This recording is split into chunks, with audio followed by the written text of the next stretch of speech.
What if clothing no longer simply followed the body, but actually changed the way it feels, the way it reacts, the way it expands in space? Because what we're looking at here isn't just a collection. It's a very concrete attempt to turn clothing into something active, and it immediately raises a real question. Does this actually move fashion forward, or does it start to move away from what clothing is meant to be?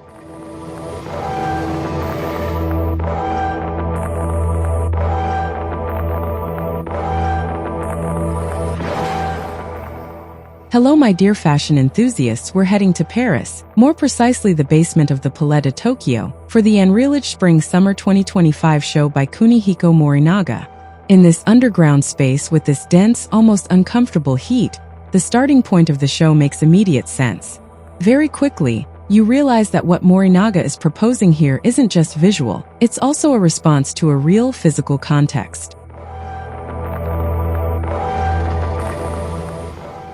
First, everything feels almost too simple. Light silhouettes, soft tones, white, pink, blue, pieces that could easily pass as a fairly classic summer collection. But then something shifts. The garment starts to inflate, to expand, to change shape directly on the body. And at that point, it's no longer about cut or construction, it becomes a reaction. You begin to understand that the core of the project lies elsewhere. In this embedded technology, these hidden fans that activate the fabric, create volume, and transform the silhouette in real time. And what's interesting is that Morinaga doesn't try to hide this function. He embraces it. He turns it into a language.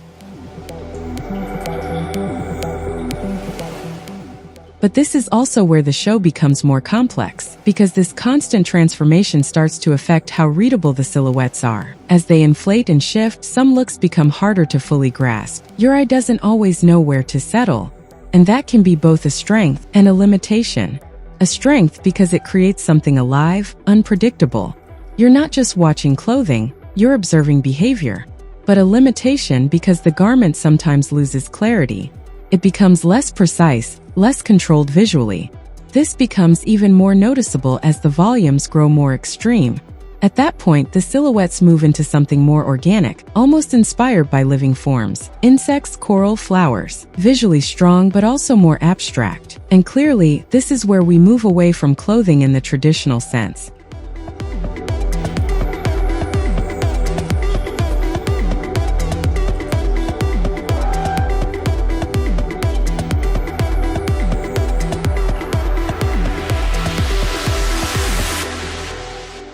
We enter something more experimental, almost performative. The choice of materials reinforces this feeling.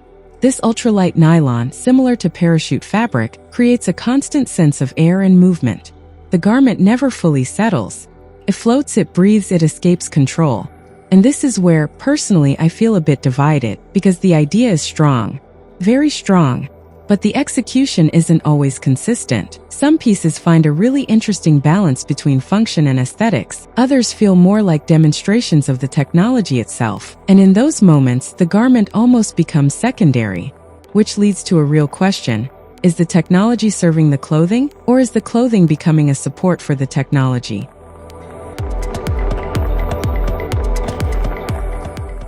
In the specific context of the Palais de Tokyo, with this very real heat, the concept works. It makes sense.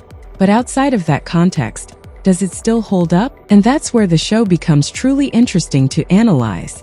Because it's not just presenting clothes. It's proposing a direction, possibility.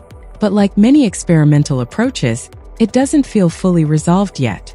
And maybe that's the point. Because what we're seeing here isn't a finished result, it's a step in a process. I'm really curious to hear your thoughts on this show. Do you see this as a real evolution in fashion, or more as an ongoing experiment? Thank you for watching, and I'll leave you to enjoy the rest of the show. Take care, and stay inspired.